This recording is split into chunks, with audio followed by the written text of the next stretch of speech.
Hello everyone, कैसे हैं आप सब। आई होप बहुत अच्छे होंगे। आज का हमारा टॉपिक है मेयोसिस। देखिए, जैसा कि हम सभी लोग जानते हैं कि माइटोसिस में एक सेल से दो सेल बनती थी, वैसे ही मेयोसिस में हमने पढ़ना है कि यहाँ पे एक सेल से जब एक सेल डिवाइड करती है तो you will get four cell. पहले दो बनेंगी और उसके बाद एक एक से दो दो बनेंगे, ठीक है ना। तो टोटल मेयोसिस के बाद चार सेल बनेंगे। और ये जो मियोसिस होती है वो एक्चुअली में मियोसिस 1 एंड मियोसिस 2 दो स्टेप में होती है, तो इसी को आपको समझाना है। और यहाँ पे मान लीजिए क्रोमोसोम नंबर अगर 2n है तो यहाँ पे क्रोमोसोम नंबर n हो जाएगा, ठीक है। आइए, the production of offspring by sexual reproduction include the fusion of two gametes. क्या है ये? अगर हम बात करें कि जो ऑफस्प्रिंग बनते हैं, जो प्रोजनीज बनते हैं या जो नए इंडिविजुअल्स बनते हैं, ये किसका परिणाम है? फ्यूजन का परिणाम है। फ्यूजन मतलब फर्टिलाइजेशन का परिणाम है, फर्टिलाइजेशन, ठीक है, ऑफ टू गैमेट, दो गैमेट का, each with A complete haploid set of chromosome. दोनों गैमेट में जो मान लीजिए गैमेट ये आपका मेल गैमेट है और ये आपका फीमेल गैमेट है, तो इसमें भी n नंबर ऑफ क्रोमोसोम होंगे, इसमें भी n नंबर ऑफ क्रोमोसोम होंगे। Gamete are formed from specialised diploid cell. जो भी गैमेट्स बनते हैं वो डिप्लॉयड सेल से बनेंगे। This specialised kind of cell division, ये स्पेशल प्रकार का सेल डिवीजन जिसमें कि क्रोमोसोम नंबर हाफ हो जाता है रिड्यूस होके और हैप्लॉइड डॉटर सेल का फॉर्मेशन करता है। टिक करिएगा, reduces the chromosome number by half. अगर आप देखें यहाँ पे 2n है तो यहाँ पे n है, यानी डेफिनेटली ये क्रोमोसोम नंबर हाफ हो गया है, आधा हो गया है। This kind of division is called meiosis. इस प्रकार के डिवीजन को क्या कहते हैं? मियोसिस कहते हैं। यानी जिसमें क्रोमोसोम का नंबर, गुणसूत्र की संख्या हाफ हो जाती है, रिड्यूस करके क्रोमोसोम नंबर ये हाफ हो जाता है, ठीक है ना। This kind of division is called meiosis, termed by Farmer and Moore. Meiosis ensure the production of haploid phase in the life of the sexually reproducing organism. अगर हम बात करें कि मियोसिस क्या का फंक्शन क्या है, तो मियोसिस इस बात की गारंटी लेता है कि किसी सेक्सुअली रिप्रोड्यूसिंग ऑर्गेनिज्म के लाइफ में हैप्लॉइड फेज आएगी। कौन सी फेज आएगी? हैप्लॉइड फेज आएगी। और अगर हम बात करें फर्टिलाइजेशन क्या करता है, तो फर्टिलाइजेशन इस बात का इंश्योरेंस है कि किसी भी सेक्सुअली रिप्रोड्यूसिंग ऑर्गेनिज्म के लाइफ में डिप्लॉयड फेज आएगी, ठीक है। दोनों बातों को समझना है। तो ये लाइन आप मार्क करें कि meiosis ensure the production of diploid phase, जबकि fertilization restore the diploid phase. Fertilization haploid phase को दोबारा डिप्लॉयड फेज में कन्वर्ट कर देता है। कैसे? अगर कोई 2n सेल थी, उसमें डिवीजन हुआ और ये गैमीट्स बने, कल को जब ये दोनों गैमीट फ्यूज करेंगे तो जो जाइगोट बनेगा वो 2n ही तो होगा। तो n से 2n बनने के लिए फर्टिलाइजेशन और 2n से n बनने के लिए मियोसिस, ये दोनों बातें आपको समझनी होगी। We come across the meiosis during gametogenesis. जब गैमीट के फॉर्मेशन की बात करनी होती है तब हम मियोसिस की बात करते हैं in plants and animals. This lead to the formation of haploid gamete. और गैमेटोजेनेसिस के परिणाम स्वरूप मियोसिस प्रक्रिया के रिजल्टेंट में हैप्लॉइड गैमीट मिलता है। The key feature of the meiosis are as follows. Meiosis वो प्रक्रिया जिसमें किसी एक डिप्लॉयड सेल से गैमीट का फॉर्मेशन होता है, जिसमें क्रोमोसोम का नंबर हाफ हो जाता है, उसके कई फीचर्स हैं, आइए पढ़ते हैं। यस, मियोसिस की अगर हम बात करें तो involve two sequential cycle. Meiosis involve two sequential cycle. This is meiosis 1।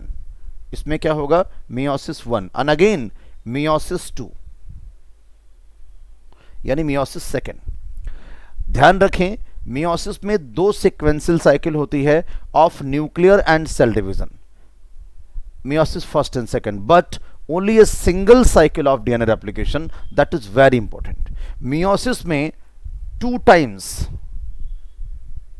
2 bar cell का डिवीजन होगा, लेकिन याद रखिएगा न्यूक्लियर डिवीजन 2 बार होगा, लेकिन only one time DNA replication होता है। डीएनए का रेप्लिकेशन सिर्फ और सिर्फ एक ही बार होगा, सिर्फ और सिर्फ एक ही बार होगा। ये बहुत इंपॉर्टेंट सवाल है नीट के पॉइंट ऑफ व्यू से, बहुत इंपॉर्टेंट है। क्या कि डीएनए का रेप्लिकेशन सिर्फ एक बार होता है, जबकि सीक्वेंशियल साइकिल 2 बार ऑपरेट होती है, या सेल डिवीजन 2 बार होता है। ठीक है ना। Next, meiosis 1 is initiated. Meiosis 1 की शुरुआत तब होती है जब after parental chromosome have replicated to produce identical sister chromatid at S phase. Meiosis 1 की शुरुआत कब होती है? जब पेरेंटल क्रोमोसोम अपने आप को रेप्लिकेट कर लेता है। तो एक बात बताइए, किस अवस्था में रेप्लिकेट करेगा? डीएनए रेप्लिकेशन किस अवस्था में होता है? तो it is takes place in S phase. कहां होगा ये? एस फेज में होगा। Meiosis involve pairing of homologous chromosome and recombination between non sister chromatid of homologous chromosome. देखिए भैया, यहाँ पे बड़ी इंपॉर्टेंट प्रक्रिया है प्रोफेज 1 की। हम आगे आपको ये पढ़ाएंगे कि मियोसिस में होमोलॉगस क्रोमोसोम की पेयरिंग होती है। जब होमोलॉगस क्रोमोसोम की पेयरिंग होती है तो वहाँ पे सिनेप्सिस जैसी स्टेज एक देखने को मिलेगी। उसके बाद कहते हैं रिकॉम्बिनेशन होता है। क्रोमोसोम का एक टुकड़ा non sister chromatid of homologous chromosome का दूसरे नॉन सिस्टर क्रोमैटिड पे जाके जुड़ जाता है। ये आपकी जो एक्चुअल में नाम है, मैं आपको क्लियर कर दूं, ये जो बात है this is the crossing over. हम आगे आपको पढ़ाएंगे अभी। और ये जो लिखा है पेयरिंग, यहाँ पे हम कह सकते हैं सिनेप्सिस की बात अभी आगे होगी। तो सिनेप्सिस और क्रॉसिंग ओवर से घटनाएं मियोसिस में होती हैं, ये बड़ी इंपॉर्टेंट बात है।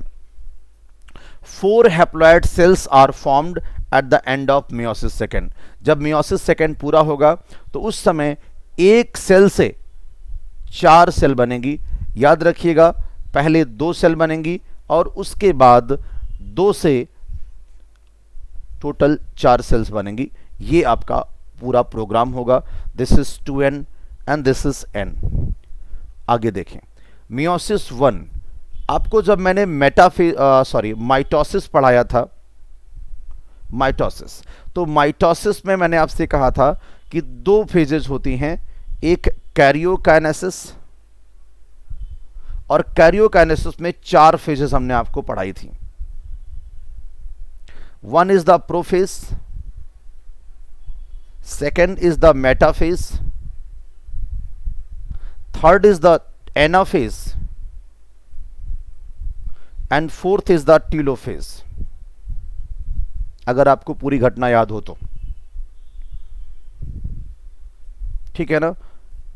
ठीक वैसे ही मियोसिस 1 में प्रोफेज 1, मेटाफेज 1, एनाफेज 1 और टीलोफेज 1 होता है।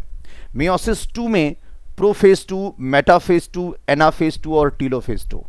यहां पे एक सेल से पहले आपको टोटल 2 सेल मिल जाएंगी इस अवस्था में, और उसके बाद यहां से 2 सेल से टोटल आपको 4 सेल मिल जाएंगे इस अवस्था में, टोटल 4 इन नंबर।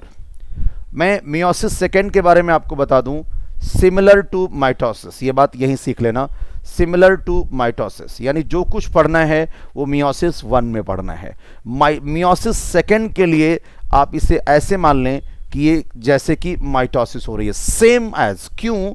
क्योंकि यहाँ पे अगर क्रोमोसोम का नंबर n 2n है तो यहाँ पे n हो जाता है, और यहाँ पे n होता है, और यहाँ पे भी n होता है। तो मियोसिस सेकेंड में मैं आपको क्लियर कर दूं कि n से n बनता है, यानी 2 सेल से 4 सेल बन रही है। ऐसे ही तो पढ़ाया था आपको मैंने माइटोसिस में। यस, तो सारा जो गेम है वो मियोसिस 1 का है। अगर आपको मियोसिस 1 समझ में आ गई, यानी meiosis divided into 2 parts, one is the meiosis 1 and second is the meiosis 2। If you understand the actual concept of meiosis 1, then you will also consider meiosis 2 as well।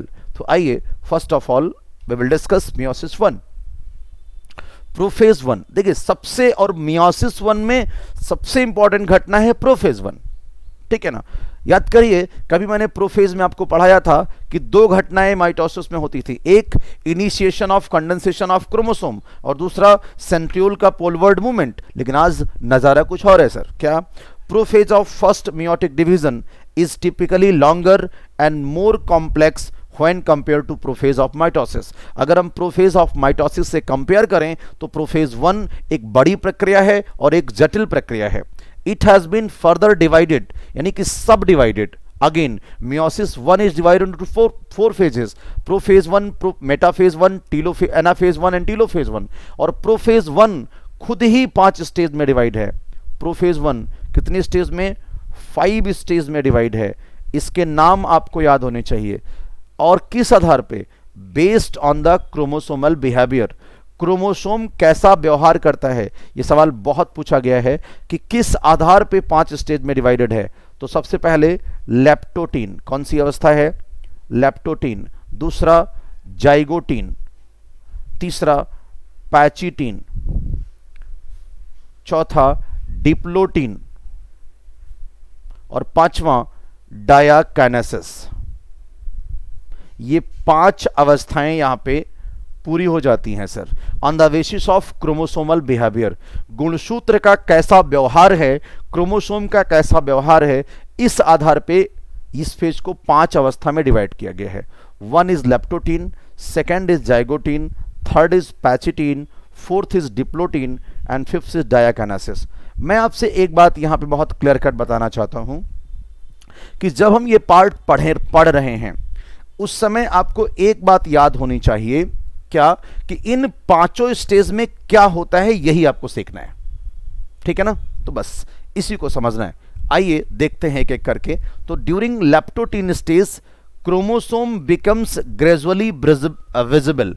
तो पहले तो आप यही एक एक मैं चाहूंगा कि आप नोट करते रहें कि लेप्टोटीन अवस्था में क्या होता है। तो यहां पे क्रोमोसोम धीरे धीरे, ग्रेजुअली, धीरे धीरे विजिबल होना शुरू हो जाता है।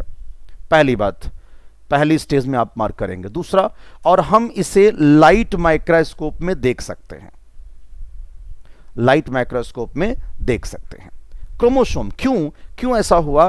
क्योंकि इनडायरेक्टली हम कह सकते हैं कि initiation of condensation of chromosome, बोलो, यानी क्रोमोसोम आपको दिखना शुरू हो जाएगा। ये बात लिखी नहीं है यहां पे। कंपैक्शन ऑफ लिखा है, compaction of chromosome continue through out the leptotene. ये बात आपको याद रखनी है क्या? कि जो क्रोमोसोम का कंपैक्ट होना है, जो संघनन है, जो कंडेंसेशन है, वो पूरे लेप्टोटीन में कंटिन्यू रहता है। ये लाइन आपको याद रखनी है क्या? Compaction, compaction of chromosome continue कब तक? थ्रू आउट लेप्टोटीन, यानी पूरे लेप्टोटीन में कंपैक्शन कंटिन्यू रहेगा। एक घटना आपकी पूरी होती है। सेकंड पार्ट कौन सा है सर, वो जरा देखें। सेकंड स्टेज आपकी यहां पे लेप्टोटीन, कौन सी स्टेज है? लेप्टोटीन। जरा इसको भी समझे सर, लेप्टोटीन क्या है? दूसरी अवस्था हमारी है leptotene. This is the second stage. Leptotene के बाद, मतलब लेप्टोटीन के बाद कौन सी है? जाइगोटीन। कौन सी? जाइगोटीन। अब जरा देखिए, यानी प्रोफेज 1 की जो सेकंड स्टेज है, this is called zygotene. During this stage, that's very very important question, start pairing together. Number 1 ये पॉइंट पहला, ये क्या करना शुरू करते हैं? पेयरिंग शुरू कर देते हैं, पास आना शुरू कर देते हैं। And this is called synapses. गिनती नहीं है कि कितनी बार पूछा गया है कि सिनेप्सिस किस अवस्था के दौरान होता है। 2 क्रोमोसोम, होमोलॉगस क्रोमोसोम पास आना शुरू कर देते हैं। समझ पा रहे हैं ना?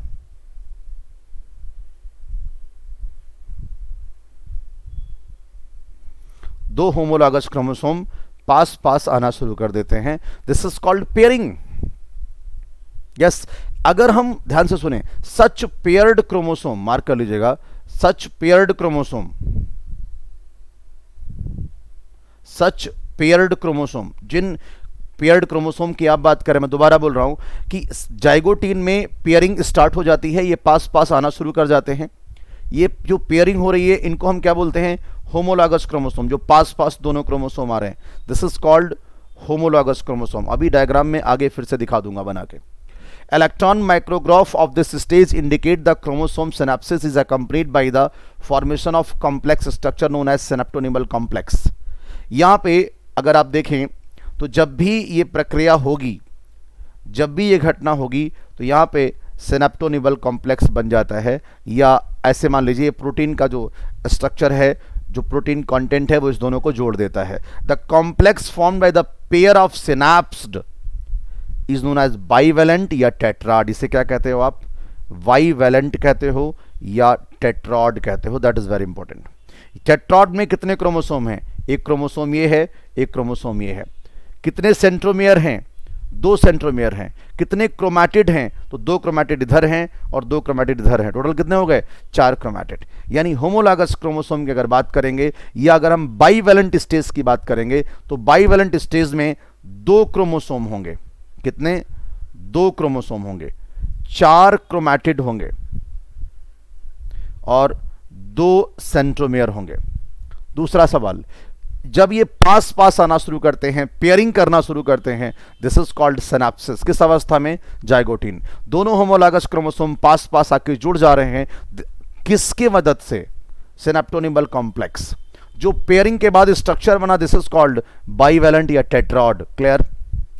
However more clearly visible at the next stage, यानी आपका जो बाइवेलेंट है या जो आपका टेट्राड है, ये आपकी तीसरी अवस्था, दिस इज कॉल्ड पैचिटीन। कौन सा? पैचिटीन। यानी bivalent and tetrad clearly visible कौन सी अवस्था में? In pachytene. कौन सी अवस्था में दिखेगा? Pachytene. The first 2 stage of prophase 1 are relatively short lived. जो पहली दोनों अवस्थाएं हैं, this is called leptotene and zygotene, ये कम समय की होती हैं compare than pachytene. That is very important point. तो पैचिटीन के कंपेयर में अगर आप देखें तो आपको पता चल जाएगा कि लेप्टोटीन और जाइगोटीन थोड़ी कम समय की थी। During this stage 4 chromatid of each bivalent chromosome become distinct and clearly appeared as a tetrad.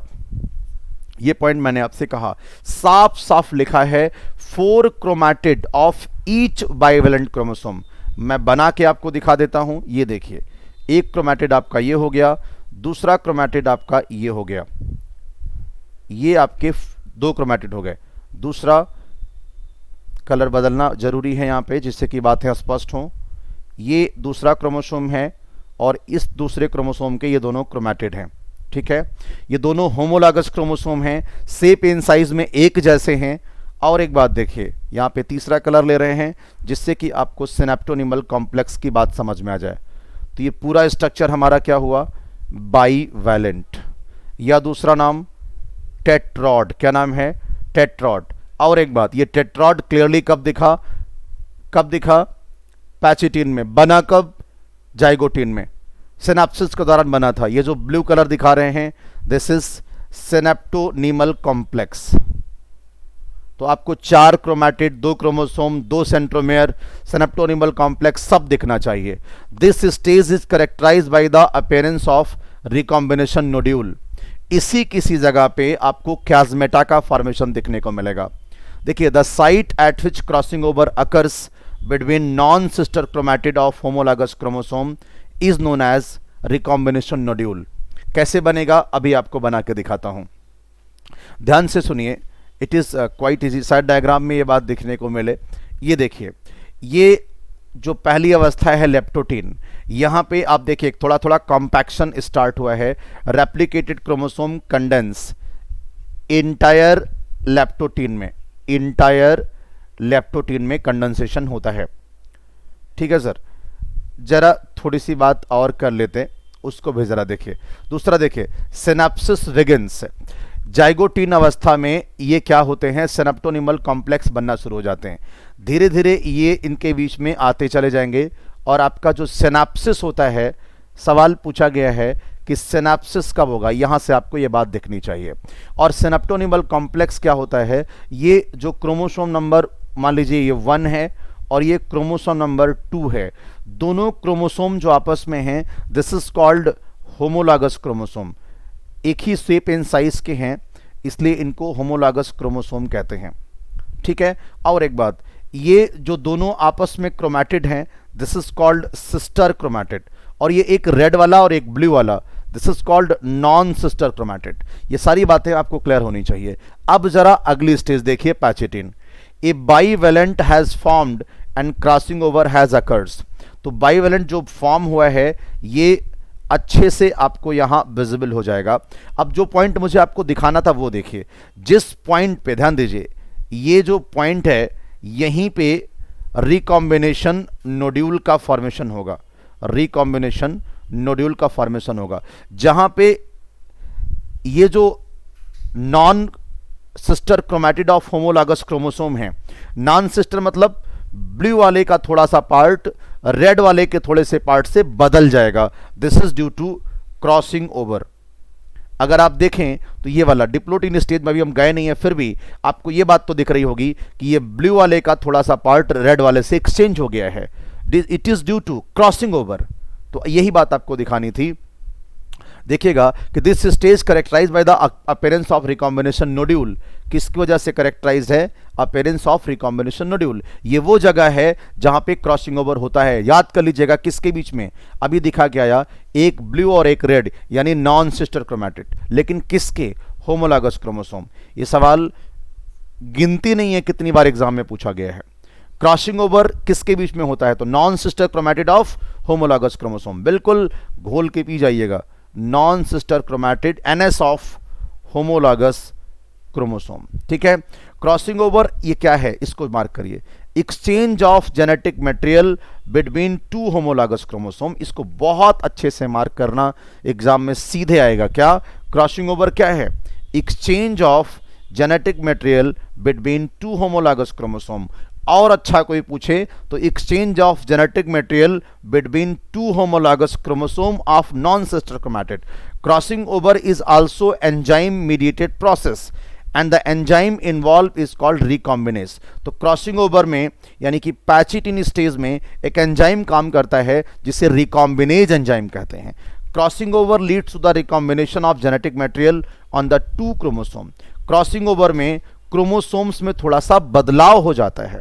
Recombination between homologous chromosome is completed by the end of pachytene. तो ये जो बदलाव हुआ है होमोलॉगस क्रोमोसोम में, जो चेंज आया है, जो परिवर्तन आया है, ये पैचिटिन के लास्ट स्टेज में कंप्लीट हो जाता है। Leaving the chromosome linked at the site of chromosome. और अब जिस जगह लिंक है उसको धीरे धीरे छोड़ देगा। कैसे, आइए देखते हैं। तो ये स्टेज हमारी पूरी हुई जिसमें हमने आपको बताया कि पैचिटिन अवस्था में रिकॉम्बिनेशन नोड्यूल का फॉर्मेशन हो रहा है, ऐसे कह लीजिए, और यहीं पे क्रॉसिंग ओवर कंप्लीट हो रहा है। क्रॉसिंग ओवर में आपको मैं दिखाऊं, ये रेड वाला ब्लू वाले के साथ बदल गया है, तो पेरेंटल जैसी बात नहीं रही। क्रॉसिंग ओवर से नॉन पेरेंटल कैरेक्टर आते हैं। रिकॉम्बिनेशन मतलब बदलाव होता है, आप ऐसे समझिएगा।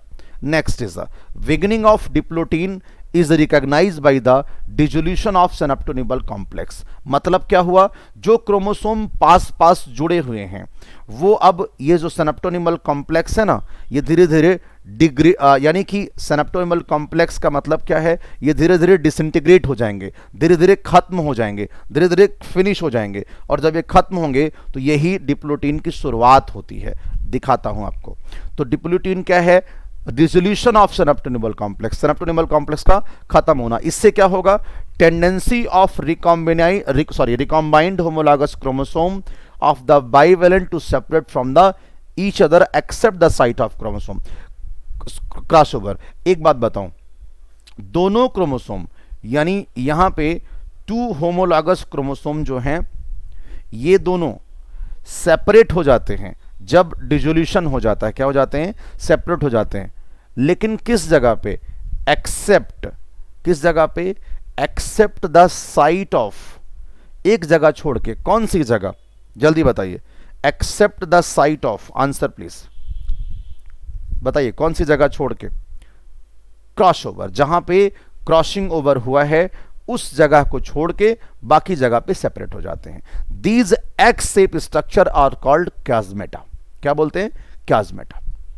जहां पे ये जो एक्स शेप बचा रह जाएगा, यानी कि मैं आपको दिखाऊं तो ये जो एक्स शेप स्ट्रक्चर है इसको छोड़ के बाकी इस अवस्था में पूरा सिनेप्टोलिमर कॉम्प्लेक्स पूरी तरीके से डिसॉल्व हो जाता है और अलग अलग हो जाता है क्रोमोसोम, सिर्फ क्रॉस ओवर वाली जगह को छोड़ के, जहां क्रॉस ओवर हुआ है उसको छोड़ के। अब आगे वो क्या है? इन oocyte of some vertebrates diplotene can lost for month और ईयर। जब आप पढ़ते हो oogenesis तो आपको यह बात पढ़ने को मिलती है, ठीक है ना? oogenesis में क्या होता है?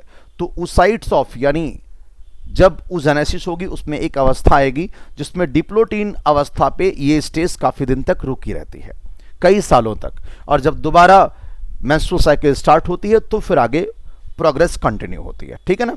चलो नेक्स्ट देखते हैं। Final stage of the meiotic division is डाइकेनेसिस। होगा क्या? यहां पे होता है टर्मिनलाइजेशन ऑफ क्यासमेटा। जो एक्स से बना था इसको खत्म किया जाएगा और दोनों क्रोमोसोम अलग अलग हो जाएंगे, दोनों क्रोमोसोम अलग अलग हो जाएंगे।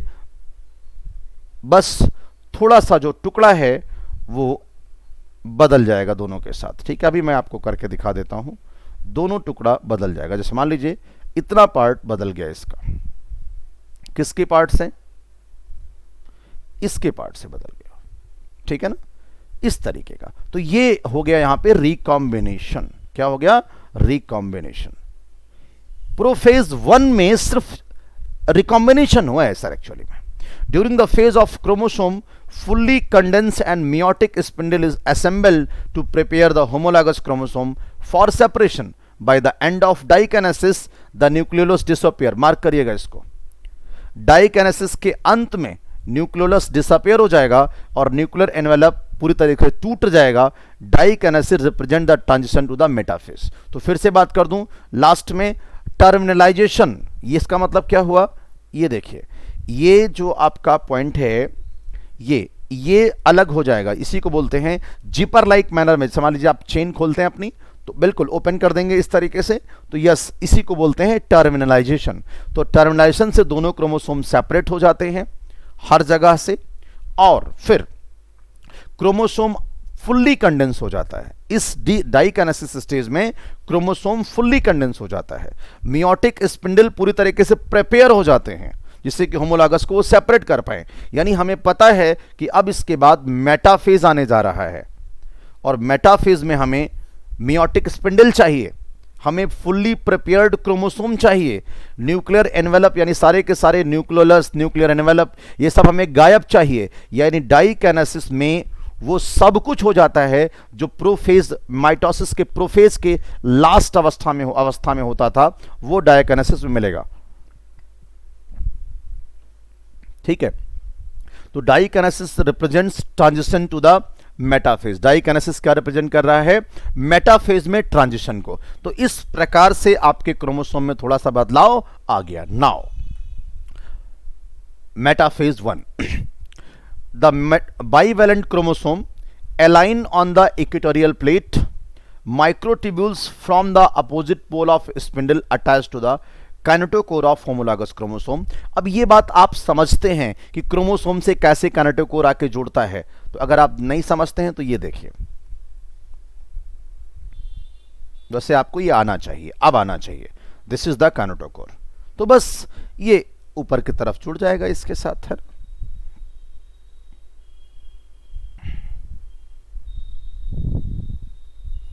ओके, नेक्स्ट ये आप डायग्राम देखिए, ये प्रोफेज 1 था हमारा।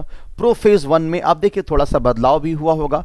ये बाइवेलेंट नाउ फ्रीली मूव। आप देखिए 2 क्रोमोसोम यहां पे अरेंज हैं, 2 क्रोमोसोम यहां पे हैं। मैं एक बात बोलना चाहता हूं, मेटाफेजिक प्लेट, मेटाफेजिक प्लेट, ये सवाल इंपॉर्टेंट है सर। मेटाफेजिक प्लेट की संख्या यहां पे 2 होती है। मियोसिस में मेटाफेजिक प्लेट की संख्या 2 होती है, जबकि माइटोसिस में मेटाफेजिक प्लेट की संख्या सिर्फ और सिर्फ कितनी थी? 1 थी। ये बड़ा इंपॉर्टेंट है। अब देखिए, एक मेटाफेजिक प्लेट ये है, एक मेटाफेजिक प्लेट ये है। ऐसा क्यों हुआ है? जिससे कि इजीली पूरा का पूरा क्रोमोसोम शिफ्ट कर पाए एक तरफ। समझ पा रहे हैं ना? तो ये जो बाइवेलेंट क्रोमोसोम अरेंज हुआ, यहां पे हो क्या रहा है? जैसे इस सेल में कितने क्रोमोसोम है? 4 हैं, 4 इन नंबर, 4 क्रोमोसोम है। आप मेटाफेज में कितने क्रोमोसोम आपको दिख रहे हैं? 4 क्रोमोसोम दिख रहे हैं।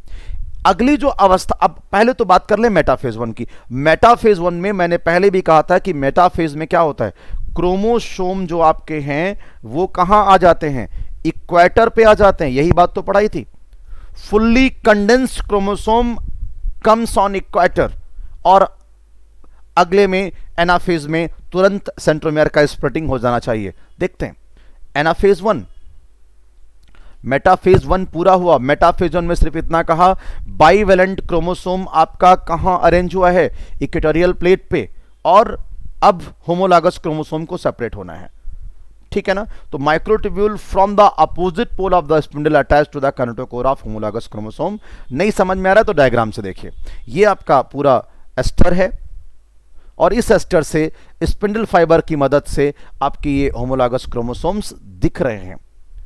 समझ रहे हैं ना? ये दोनों होमोलॉगस क्रोमोसोम एक दूसरे की तरफ अपोजिट चले जाएंगे, ये दोनों अपोजिट चले जाएंगे। अगली जो अवस्था है एनाफेज। सर एक बात बता दूं, एनाफेज में सेंट्रोमेयर स्प्लिट नहीं होता। यही एक खास बात है, सेंट्रोमेयर स्प्लिट नहीं होता। इस वजह से चूंकि सेंट्रोमेयर स्प्लिट नहीं होता, इसलिए 2 क्रोमोसोम इधर चले गए और 2 क्रोमोसोम इधर चले गए, और आने वाले समय में आपको दिखेगा कि क्रोमोसोम की संख्या हाफ हो जाएगी। क्या हो जाएगी? हाफ हो जाएगी। आप देख लीजिए, ये एक सेल बनी और ये दूसरी सेल बनी। इसमें भी 2 क्रोमोसोम हैं और इसमें भी 2 क्रोमोसोम हैं। यानी सी एक बात साफ हो गई कि यहां पे क्रोमोसोम का नंबर क्या हो गया? हाफ हो गया, यानी घट गया। बोलो हां या ना? क्यों घट गया है?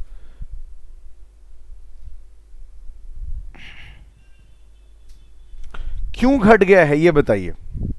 इसलिए घट गया क्योंकि सेंट्रोमियर ने स्प्लिट नहीं किया। सेंट्रोमियर ने स्प्लिट नहीं किया। आइए थियरी में पढ़ते हैं। द होमोलॉगस क्रोमोसोम सेपरेट, याद रखिएगा यहां पे कौन सेपरेट कर रहा है? होमोलॉगस क्रोमोसोम सेपरेट कर रहा है। होमोलॉगस क्रोमोसोम सेपरेट कर रहा है, ना कि क्रोमैटिड सेपरेट कर रहा है। While sister chromatid remain associated at the centromere. Why? Because, सवाल पूछा जा सकता है why? Because centromere not divided. Centromere not divided कह लें, या उससे अच्छा वर्ड है नॉट स्प्लिटेड। Not splitted. और इसी गलती को सुधारने के लिए मियोसिस सेकेंड कराना पड़ेगा। आगे देखें, telophase 1, nuclear membrane and nucleolus reappear. आपको मालूम है कि प्रोफेज 1 का रिवर्सल होता है, रिवर्स ऑफ प्रोफेज 1। यहां पे नहीं कह सकते रिवर्सल, क्यों? क्योंकि दोबारा कैंसिल नहीं करना है चीजों को, इसलिए थोड़ा सा कमी समझ के न्यूक्लियर मेम्ब्रेन और न्यूक्लियोलस रिपेयर इस क्रम, इसके रूप एवज में तो कह ही सकते हैं। Cytokinesis follow and this is called dyad of cell. तो भैया टीलोफेज के बाद साइटोकाइनेसिस होगी, जिसमें आपको ऐसे कुछ देखने को मिलता है, इसी को बोलते हैं डायोड ऑफ सेल। क्या बोलते हैं? Dyad of cell. ठीक है। Although in many cases chromosome do not undergo same dispersion, they do not reach the extremely extended state of interphase nucleus. This stage between the two meiotic division is called interkinesis and generally short-lived. एक सीधी सीधी बात हम आपको बता दें कि अब ये 2 cell बनी है और अब ये दोनों सेल आगे कितनी सेल बनाएंगी, मतलब ये साइटोकाइनेसिस उसमें होगी और उसके बाद ये 2 सेल जो बनी हैं ये 4 सेल बनाएंगी। लेकिन एक प्रॉब्लम है सर, वो क्या? प्रोफेज 2 ऐसे कह लीजिए, या मैं कह दूं प्रोफेज 1 और प्रोफेज 2 दोनों के बीच का जो समय होता है, प्रोफेज 1 और प्रोफेज 2 के जो बीच का समय होता है, इसे हम नया नाम देते हैं interkinesis. That is very important. तो although in many cases chromosome do not undergo some dispersion, they do not reach the extremely extended state of interphase nucleus. यहां पे अब दोबारा कुछ नहीं होने जा रहा है इंटरफेज वगैरह जैसा कुछ, समझ पा रहे हैं? सीधे इंटरकाइनेसिस होगी, मतलब 2 काइनेसिस के बीच का, यानी मियोसिस 1 और मियोसिस 2 के बीच का जो समय है उसे इंटरफेज नहीं इंटरकाइनेसिस कहते हैं, क्योंकि यहां पे कोई डीएनए रेप्लिकेशन नहीं होता। ये बहुत ही शॉर्ट फेज की अवस्था है और यहां पे there is no replication of DNA during interkinesis, यहां कोई रेप्लिकेशन नहीं होता। Interkinesis is followed by the prophase 2, a much simpler prophase 1। क्या बोलते हैं आप इसे मार्क कर लें कि जो इंटरकाइनेसिस अवस्था होती है, इंटरकाइनेसिस जो अवस्था होती है आपकी क्या है, ये प्रोफेज 1 और प्रोफेज 2 दोनों के बीच का समय अंतराल होता है। आप ये डायग्राम में चल के देख लीजिए, इस डायग्राम में मैंने आपको ऑलरेडी ये बात दिखा रखी है, आप यहां पे देखें, yes this is the diagram. आप देखिए ये आपका मियोसिस 1 है और ये आपका मियोसिस 2 है, दोनों के बीच में जो समय अंतराल है दिस इज द प्रोफेज 1, यानी मियोसिस 1 और मियोसिस 2 के बीच का जो टाइम होता है this is called interkinesis. Note हो गया आपका। चलिए और बात करते हैं इसी में। मियोसिस सेकंड में चलने से पहले आपको इस बात का ख्याल होना चाहिए कि इंटरकाइनेसिस में कभी भी डीएनए रेप्लिकेशन नहीं होगा, ठीक है, इंटरकाइनेसिस में कभी भी डीएनए रेप्लिकेशन नहीं होगा। और यहां पे मैंने आपको दिखा दिया, आप डायग्राम में देख लीजिए, ये देखिए एक सेल से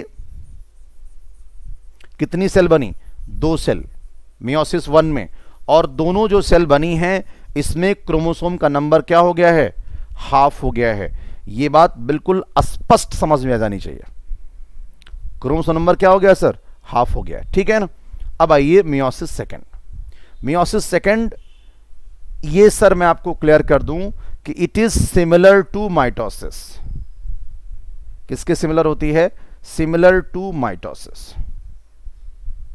prophase second, meiosis second is initiated immediately after cytokinesis, usually before chromosome have fully elongated, कभी कभी तो पहले ही शुरू हो जाती है। in contrast meiosis 1 and meiosis 2 resembles a normal mitosis। In contrast meiosis 1 यानी मियोसिस 1 के विरोध में अगर हम बात करें तो मियोसिस 2 जो आपकी है ये किससे सिमिलर करती है, साफ साफ लिखा भी है, resembles as a normal mitosis. The nuclear membrane disappear by the end of prophase second, आप ये पढ़ चुके हैं। क्रोमोसोम अगेन बिकम कंपैक्ट, और क्रोमोसोम में कंडेंसेशन होगा, कंपैक्शन होगा, और प्रोफेज सेकंड में आपका न्यूक्लियर एनवेलप गायब हो जाएगा। अब आपको पुरानी बातें चूंकि पढ़ रखे तो यहां पे ज्यादा समझाया थोड़ा जाएगा। मेटाफेज 2 में क्या होगा, कंपैक्शन पूरा होगा, न्यूक्लियर एनवेलप गायब हो जाएगा। मेटाफेज 2 में क्रोमोसोम इक्वेटर पे आ जाएंगे और स्पिंडल फाइबर से काइनेटोकोर के द्वारा अटैच हो जाएंगे। At this stage chromosome align at the equator of the microtubule from the opposite pole of the spindle get attached to the kinetochore of the sister chromatid। यानी metaphase 2 में वही होगा जो मेटाफेज में होता था माइटोसिस के, क्या क्रोमोसोम आके अलाइन हो जाते थे इक्वेटर पे और सिस्टर क्रोमैटिड से अटैच हो जाता था इस स्पिंडल फाइबर की मदद से, जिससे कि जब एनाफेज में स्प्लिटिंग हो तो खींच के पोल की तरफ ले जा सके। एनाफेज 2 में क्या होगा, it begins with the simultaneous splitting of the centromere of each chromosome which was holding the sister chromatid together, allowing them to move toward opposite pole of the cell by the shortening of the microtubule attached to the kinetochore। इसको समझने के लिए आपको ये diagram देखना होगा। ये आप देखिए, this is the prophase 2। Prophase 2 में क्या हो रहा है, क्रोमोसोम का कंपैक्शन होगा।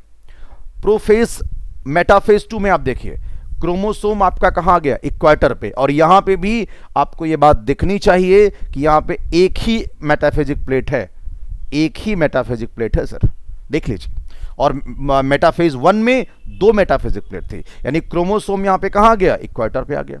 फिर उसके बाद एनाफेज 2 में आप देखिए यहां पे सेंट्रोमियर क्या हुआ है सर, सेंट्रोमियर स्प्लिट किया है, और अब इन दोनों क्रोमोसोम के एक एक क्रोमैटिड यहां पे स्प्लिट हुआ है, जो कि मियोसिस 1 में नहीं हुआ था।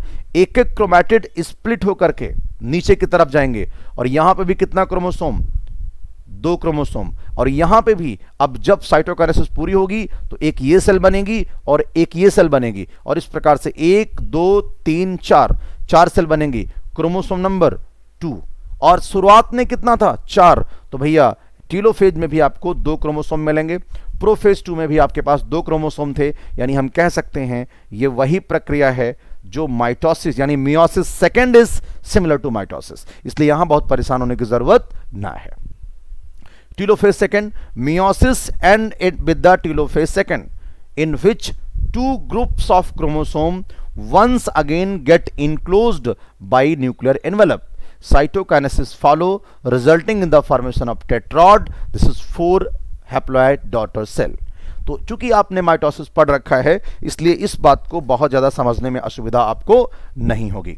लेकिन एक बात याद रखिएगा, ये जो चारों सेल बनी हैं, this is genetically not identical. ये बात आप नोट कर लीजिएगा, ये जेनेटिकली सिमिलर नहीं है।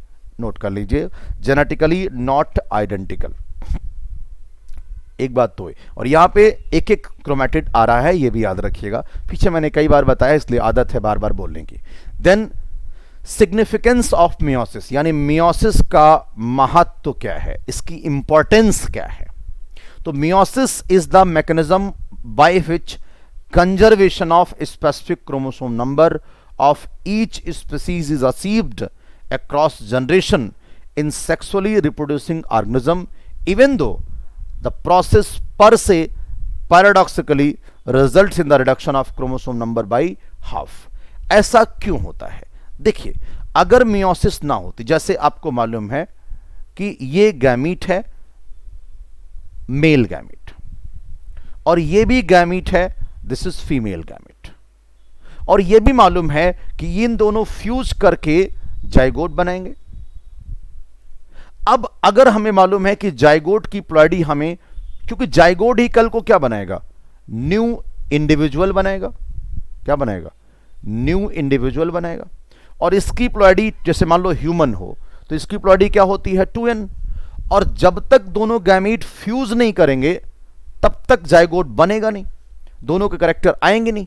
तो भैया अगर गैमीट हमारा n के बजाय 2n हो जाए तो यहां पे क्या हो जाएगा, 4n हो जाएगा, और ये सारा का सारा हो जाएगा गड़बड़। इस वजह से साफ साफ लिखा है कि मियोसिस की वजह से हम specific chromosome number of each species को मेंटेन करते हैं। जैसे अगर ह्यूमन का क्रोमोसोम नंबर 46 है, कितना, 46, और अगर मियोसिस ना हो तो आप इसे मेंटेन नहीं कर पाएंगे, क्योंकि ये 23 आप यहां से लाएंगे और 23 यहां से लाएंगे, तब आपको मिलेगा 46। लेकिन अगर आप मियोसिस ना कराते तो आप यहां से लाते 46 और यहां से भी लाते 46, और टोटल क्या हो जाता, 92, और आपका स्पीसीज मेंटेन नहीं हो पाता, स्पीसीज का क्रोमोसोम नंबर।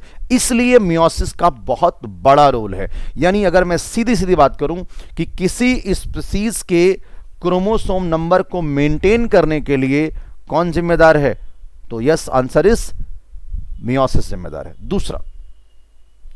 दूसरा point, it also increase the genetic variability. Actual में ये वेरिएशन क्रिएट कर देता है, क्रॉसिंग ओवर की वजह से वेरिएशन क्रिएट होता है।